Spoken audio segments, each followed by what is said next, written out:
Hey, it's the odd man. I have lived in suburban homes most of my adult life, and I've always composted. I love composting. It saves me time and money, and it's hugely beneficial for my gardens and flower beds, of course. So here's how I do it.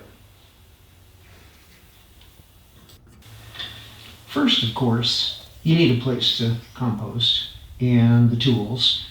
One of the great things about composting is that it gives me an excuse to buy a pitchfork. How fun is that?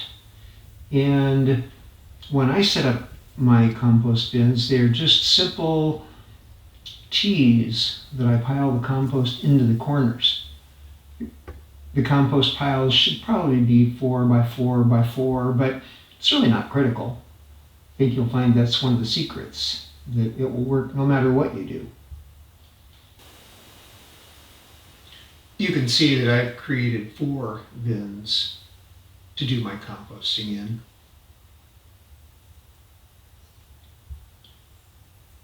And I'll tell you why. The basics of composting are quite simple. You add green stuff and brown stuff and try to mix them together evenly, and then let it cook.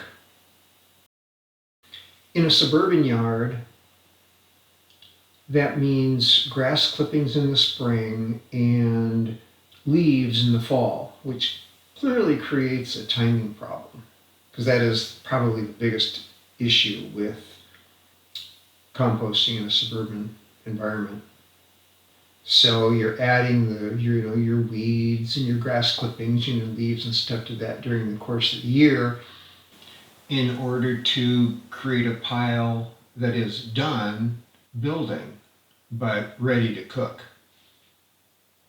And during the second year, you're taking the one that you had completed building and turning it over into the empty bin, and then back and forth between the empty bins as much as you like or as little as you like.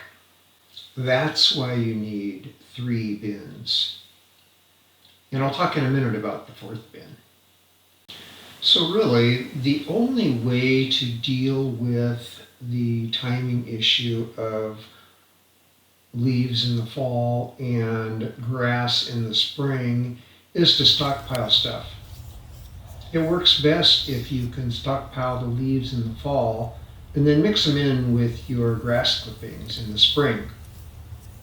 Grass clippings don't sit by themselves as well. They get slimy and gross.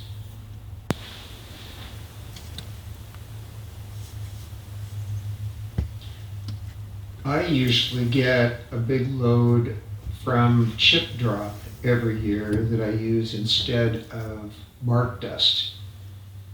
And one of the great things about that is there's usually so much of it I can stockpile a bunch for use mixing with my grass. It's the end of March and I've been gone for a month, so the grass is quite long.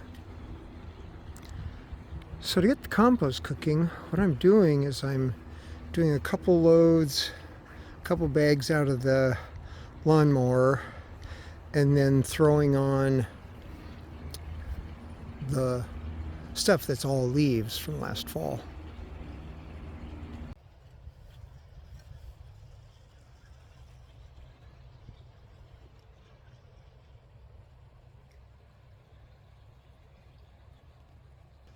That's as good as it gets with seasonal materials.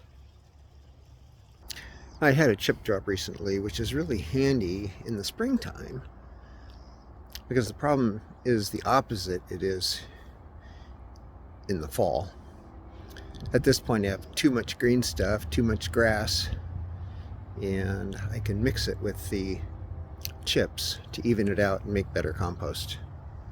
The super secret to composting is that no matter what you do, it's going to work. This is a natural process. It's been going on for millennia, and it will continue to cook no matter how badly you screw it up. And that's how you determine when it's done. You put it on the garden or on your flower beds when you need the space in your compost bins. It doesn't matter when you do that. So your composting will work. It will work. It will work. It will work. It will work. It will work. It will work. Goodbye. Bye. Bye. Bye. Bye. Bye. Bye. This is the Odd Man, out.